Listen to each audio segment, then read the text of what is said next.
Hello everybody, welcome to my 6-month auntie update. It's been 6 months, woo! Half a year.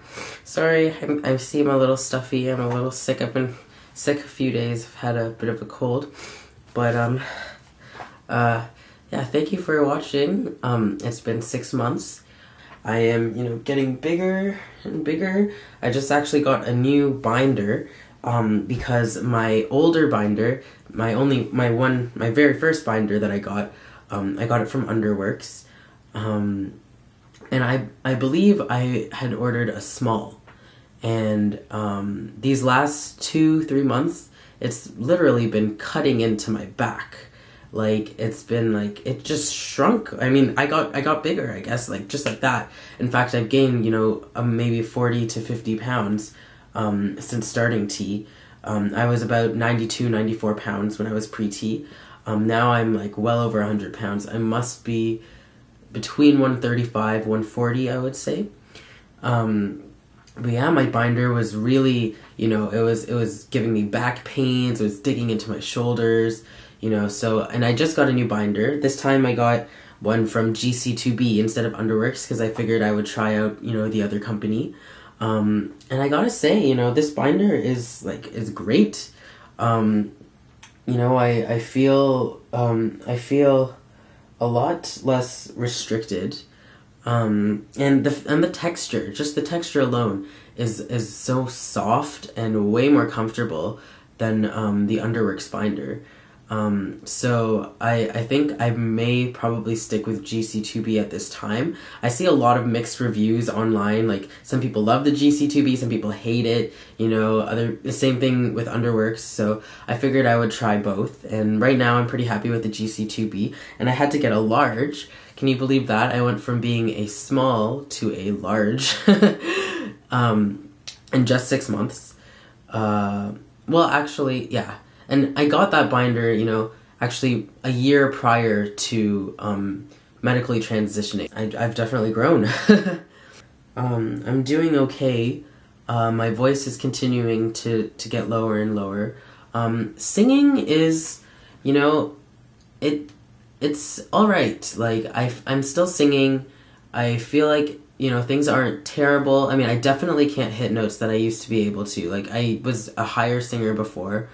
I would sing in like a really high range, but now I'm, finding the sweet spots in my lower register, and I'm enjoying the ride, like trying to figure out ways to make my voice sound good in this lower register, and it's fun. Before it kind of freaked me out a little, and I was kind of daunted by it all, but right now I'm feeling pretty good about it. I'm loving how my voice is sounding. I'm starting up a new gym routine all over again. I was here and there with the gym in the last year because I went a lot, like I said, and I ended up injuring myself, so I couldn't go for a while because I couldn't really do anything. It was like my dominant hand was just like out of service for like months and months and months. So now, I'm slowly starting to get back into a proper gym routine, a consistent gym routine, especially because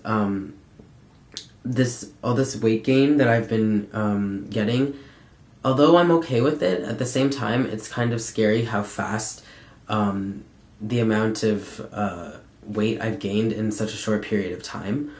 I went pretty much my whole life being like the same body type, the same weight. Like, my belly is going over my pants, which has never ever happened to me in my life before. So I've just, I've got to start, eating less junk, which is hard, Now I'm eating like so much. I just get hungry all the time, but I have to learn to control my hunger and, just get back into a consistent workout routine, and I think everything will be okay. In terms of body hair, the most dramatic parts of my body that are hairy right now, I would say, are my legs, maybe my sideburns, if you can see it. But in terms of facial hair, I'm still pretty smooth, like tiny, tiny hairs. My mustache, too, is, tiny, tiny. My energy level is still good. My libido is good. My junk growth has definitely, it's like a little peen down there. Like, it's pretty amazing. Like, it's how it looks right now. I'm pretty satisfied with the results of that. My acne is actually, starting to piss me off. I know it's not as bad as it could be. I've seen other trans guys with like 10 times worse acne than I have. But it has started to increasingly get more and more annoying, more than it ever has before. Mostly because of the scarring, right? I wouldn't mind the pimples so much, but then, I go to pop them, I get my girl to pop them, like, they leave scars, which are, like, really ugly. That's pretty much my two, two things I'm kind of, like, struggling with in my transition, just the acne and the weight gain. Which not to say that I didn't need that weight. Like, I was really, really, really skinny before I started tea. My eating habits weren't very good. So for me to gain some weight is actually not bad at all. And I like it. I feel more sturdy, and to the ground, balanced with more weight on me. But I feel like I'm starting to gain too much weight, just unhealthily and too quickly. So I kind of need to get that under control before it gets really bad. But yeah, that's pretty much it about, my 6 months on tea.